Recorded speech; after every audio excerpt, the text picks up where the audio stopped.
Uma carga elétrica parada é apenas isso, uma carga elétrica. Cria ao redor de si um campo elétrico. Mas uma carga elétrica em movimento se comporta como um ímã.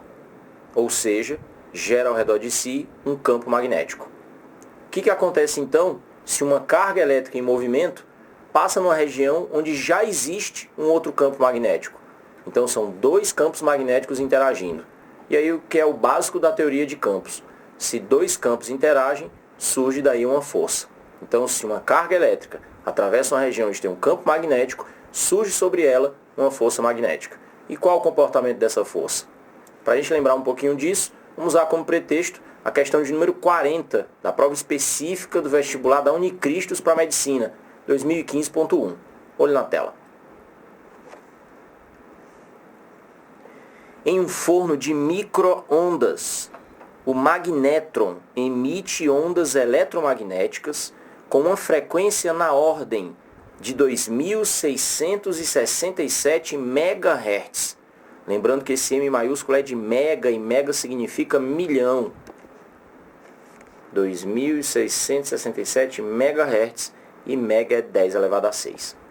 Considerando π igual a 3 e sabendo que a massa de um elétron vale aproximadamente 9 vezes 10 a menos 31 kg, a massa do elétron, pode-se afirmar que, para um elétron se mover em órbita circular com essa frequência, elétron mover-se em órbita circular com essa frequência, o campo magnético necessário será no valor de...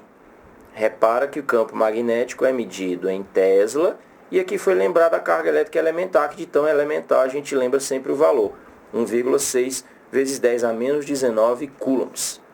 O que é importante a gente lembrar para entender o movimento circular de um elétron dentro de um campo magnético? O básico eu já disse no início. O elétron tem carga elétrica. Em movimento significa dizer que ele tem o seu próprio campo magnético. Ao atravessar uma região que já possua um campo magnético, existe a possibilidade, repara bem o que eu estou dizendo, existe a possibilidade de atuar sobre ele uma força magnética. Então a primeira pergunta é, quais são as condições para que haja força magnética e, em havendo a força magnética sobre o elétron, quais são as suas características? Então vamos ficar ligados na figura. É importante lembrar que, para encontrar a força magnética, ou seja, as características do vetor força magnética sobre a carga elétrica, a gente sempre pode apelar para aquela regra da mão direita. Então, de frente para o desenho, com a mão direita, a regra chama-se regra da mão direita espalmada. Por que é importante dizer que é a regra da mão espalmada? Porque quando a mão fica espalmada, ou seja, aberta assim, ela forma um plano. Com o dedão esticado, o dedão vai representar o vetor velocidade da partícula. Os dedinhos vão representar o campo magnético. E a força magnética vai estar sempre perpendicular à palma da mão. Agora repara, eu falei que a força magnética, ou seja, o vetor força. Lembra que o vetor é como uma flecha. Então tem uma origem e uma extremidade. Se eu coloco assim, está perpendicular à palma da mão. Mas se eu colocar assim, também vai estar perpendicular à palma da mão. Em outras palavras, uma direção tem sempre dois sentidos. Então, a força magnética é entrando na palma da mão ou saindo da palma da mão? O que a regra diz? Se a carga que você estiver trabalhando é uma carga negativa, desenha sempre a força magnética perpendicular e entrando na palma da mão.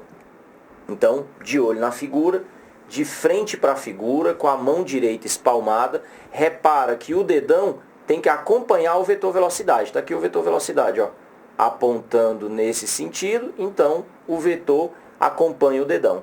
E os dedinhos representando o campo magnético. O campo magnético está aqui apontando para cima, são esses vetores cinza. E aí a palma da mão, olha, está virada para mim. A força magnética apontando para dentro da palma da mão. Então, nesse caso do elétron, a força magnética apontando para dentro da palma da mão, acaba apontando para o centro do que vai ser a trajetória circular. Então, o que acontece? Você tem o elétron se movendo nessa direção e sentido, e se nada atua sobre ele, a tendência dele é passar direto. Se nenhuma força atua, tendência inercial, continuar seu movimento retilíneo uniforme. Mas, se a interação do elétron com o campo magnético faz surgir uma força magnética, força produz aceleração e aceleração modifica a velocidade. Se nesse caso a força é perpendicular à palma da mão, repara, se é perpendicular à palma da mão, é perpendicular ao dedão, ou seja, força magnética e velocidade são perpendiculares. A força que atua perpendicularmente ao vetor velocidade, o que a gente aprendeu lá em mecânica? Ela atua centrípetamente. Vamos colocar os vetores aqui para a gente ver como é que isso fica. Inicialmente, o vetor velocidade do elétron sempre tangencial à trajetória. Então, vetor velocidade indicando o sentido do movimento. E mesmo nas trajetórias circulares, Delfrani, o vetor velocidade vai aparecer tangencial principalmente. É isso que indica a tendência inercial, que se não houver ação centrípeta, continuar o seu movimento em linha reta. O que acontece quando você está no meio de uma curva e perde a ação centrípeta? Passa reto na curva. É até importante para a gente lembrar, tem gente que acha que é jogado para fora da curva. Não existe jogado para fora da curva. Você passa reto na tangente. Segundo vetor a ser destacado, já está colocado aqui, o vetor campo magnético, nesse caso apontando vertical para cima. E, ao aplicarmos a regra da mão direita, encontramos o vetor força. Um papo sobre o campo magnético. Repara que nessa ilustração está representado uma série de vetores, todos eles com a mesma direção, o mesmo sentido, e apesar da figura estar assim meio, de perspectiva, que é para dar a ideia de 3 dimensões, mas a gente consegue perceber uma distribuição regular desses vetores campo magnético, representando um campo magnético uniforme, ou seja, de uma só forma, ou seja, com mesma direção, mesmo sentido e valor igual em qualquer ponto da região. E por último, a força magnética que nós encontramos ao aplicarmos a regra da mão. Força magnética. Repara então que nós temos 3 vetores, cada um em uma das 3 direções do espaço. Nós poderíamos falar em eixo Y, eixo X e eixo Z. De tal maneira que esses vetores estão todos perpendiculares entre si. A força magnética é perpendicular ao campo, o campo, por sua vez, é perpendicular à velocidade e a força magnética perpendicular também à velocidade. Isso aqui é o que mais nos interessa. Quando uma força atua perpendicular à velocidade, essa força, então, cumpre o papel de resultante centrípeta. Não é à toa que ela está apontando para o centro da trajetória circular. Nesse caso específico, então, o que acontece? O elétron é capturado pelo campo magnético e vai ficar girando aí, nesse caso, no movimento circular uniforme. E é extremamente importante isso que eu falei. Não disse apenas movimento circular, eu falei circular e uniforme. Porque repara, se a única força atuante é a força magnética e ela vai atuar centripetamente, ela modifica a direção do vetor velocidade. Ela produz a curva, mas ela não acelera e nem retarda o movimento. Não aumenta e nem reduz o valor da velocidade. Então, o movimento circular e uniforme. Detalhe, o movimento circular uniforme é um movimento periódico. Ou seja, o elétron fica completando voltas de maneira repetitiva, sempre no mesmo intervalo de tempo. Esse tempo que gasta para completar uma volta é o chamado período. E se você contar quantas voltas são completadas a cada minuto ou a cada segundo, você tem a frequência de rotação. Então, vamos dar uma olhadinha na tela que a gente já está pronto para resolver a questão. Juntando todas essas informações, então o que é que nós temos?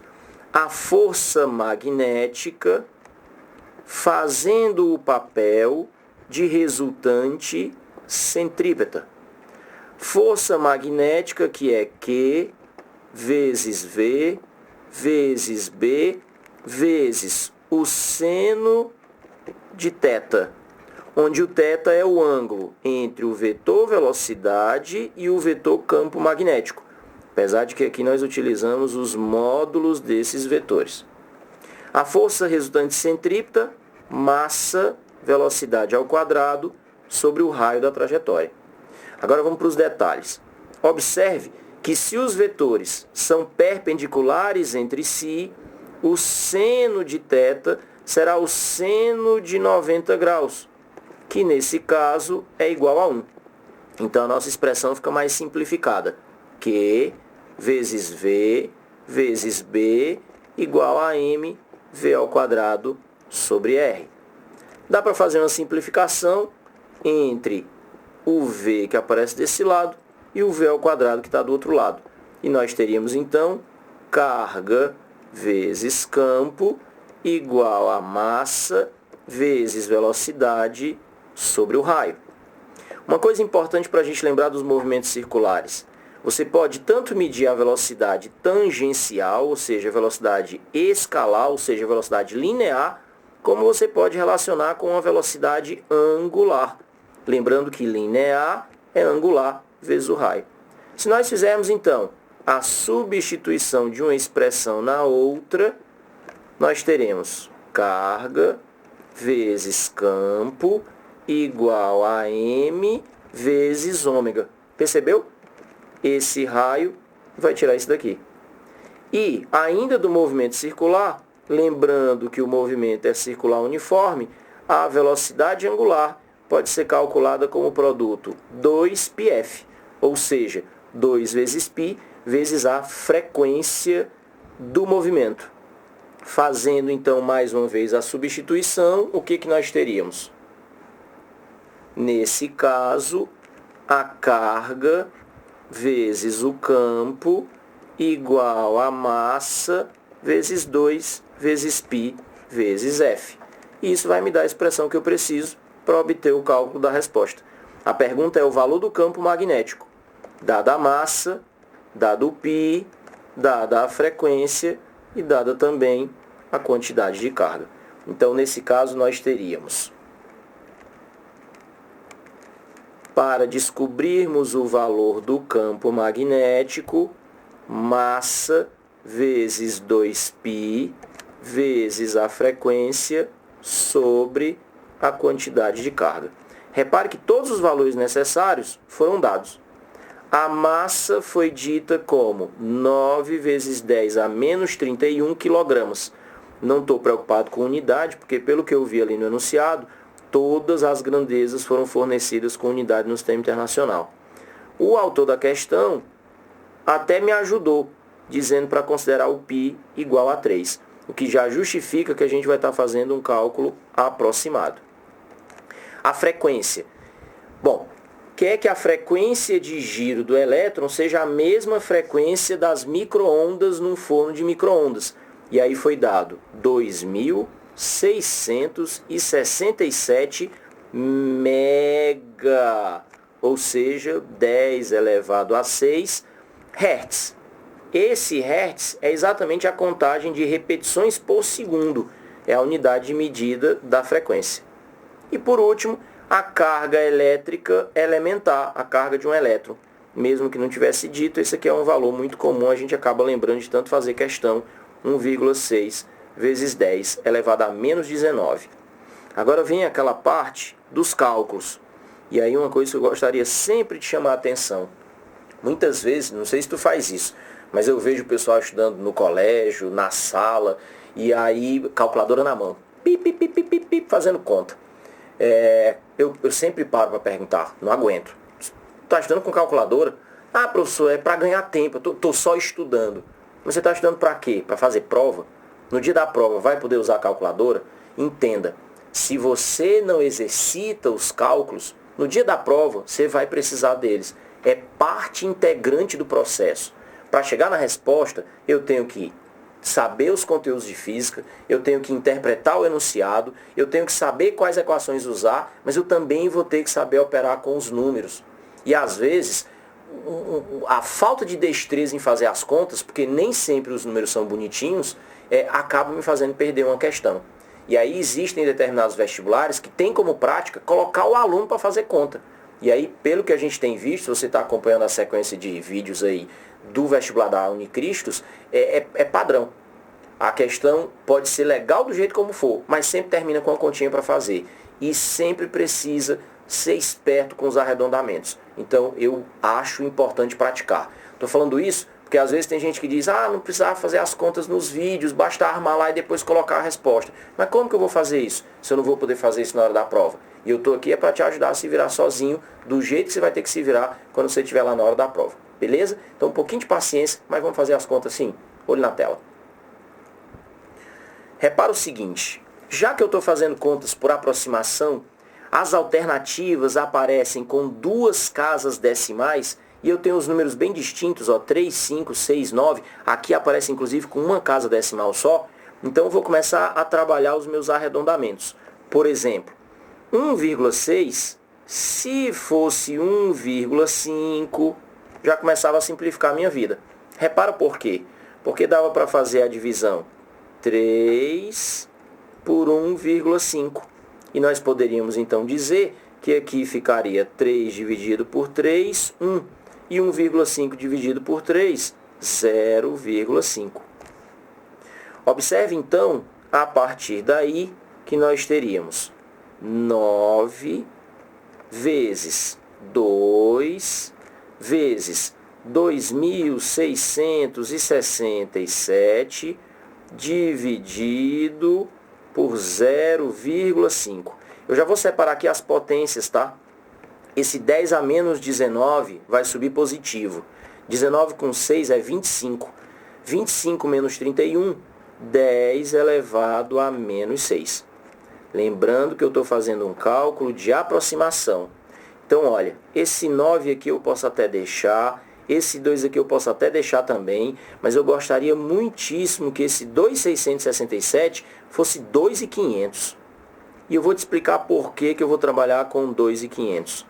Repara que na hora que eu faço isso, 2.500, aqui embaixo, como sendo 5 vezes 10 a menos 1, do 0,5, e a potência que eu já deixei separadinha lá e resolvida, 10 a menos 6. Olha para onde eu estou caminhando com o meu valor do campo magnético. O 9 eu vou permanecer com ele ali. Repara que esse 2 vezes 2.500 vai se tornar um 5.000, que seria então 5 vezes 10 a terceira. Esse 5 que apareceu aqui em cima já divide o 5 que está lá embaixo e o 9 ficou sozinho. E agora eu tenho como potências de 10 esse 10 a menos 1, que vai subir e ficar positivo. Então 10 a quarta, com 10 a menos 2, 10 a menos 6, perdão, que daria 10 a menos 2. E nesse caso, eu obteria então um valor aproximado de 0,09. E se eu estou calculando o campo magnético e estou trabalhando no sistema internacional, então isso aqui é o valor medido em Tesla. O que me deixaria então com a resposta correta, alternativa D de dado. E aí então eu queria fazer aqui 2 observações. A primeira delas, repara que quando a gente fez o cálculo e obteve a resposta do campo magnético no sistema internacional, eu coloquei o símbolo do Tesla como um T maiúsculo. Não é abreviatura, é símbolo. E repara também que quando os valores apareceram nas alternativas, Tesla, a palavra, o nome da unidade, aparece com letra minúscula. Isso é lei do sistema internacional. Não é regra, é lei. Se você vai escrever o nome da unidade, você escreve com letra minúscula. Mas se você vai colocar o símbolo que representa e a unidade tem um nome em homenagem ao nome próprio de um cientista, então tem que ser com letra maiúscula. E outra coisa, lembrando que nas provas da Cristos tem sempre aquele texto que é só de migué, como a gente diz. Então eu queria aproveitar o texto que vem desconexo da questão. A questão já foi resolvida, mas a gente sempre aproveita o trecho para aprender mais um pouquinho. O magnetron, uma válvula termiônica para gerar micro-ondas e usada em instalações de radares. Foi inventado pelos ingleses por volta do início da Segunda Guerra Mundial. É considerado um dos fatores decisivos para a vitória dos aliados na Europa. Pouco depois do fim da guerra, um pesquisador de uma empresa americana, fabricante de radares, notou que, trabalhando próximo a uma antena, alguns doces que levavam no bolso haviam amolecido. Assim, descobriu-se a propriedade das micro-ondas de aquecer os alimentos. Bom, Isso é a história de como se pensou em utilizar as micro-ondas para gerar um forno de micro-ondas que pudesse ter utilização prática que todo mundo praticamente tem em casa, acho que você deve ter em casa. Agora o que é que eu quero que você fique ligado? Espectro eletromagnético. Você tem aqui as ondas de luz visíveis e lá na frente nesse espectro, ou seja, repara aqui ó, o comprimento de onda que vai aumentando. Apesar do nome micro-ondas, mas esse micro não é porque o comprimento de onda é pequeno, a frequência que é menor do que a menor frequência visível. As micro-ondas têm um comprimento de onda maior do que a luz visível. E aí o que é essa fotinha que eu estou te mostrando aqui? Isso aqui é a porta de um forno de micro-ondas. E aí você pode conferir no que você tem aí na sua casa. Não importa a marca e o modelo, se ele é novo ou se ele é velho.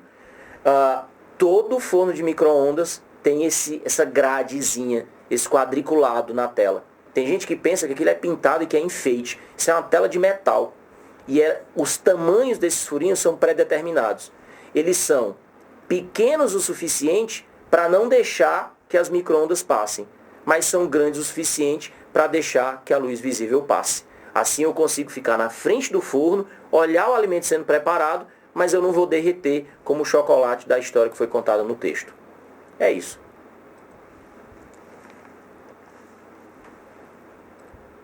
E aí, deu para entender tudo direitinho? Interpretação, teoria, gráfico.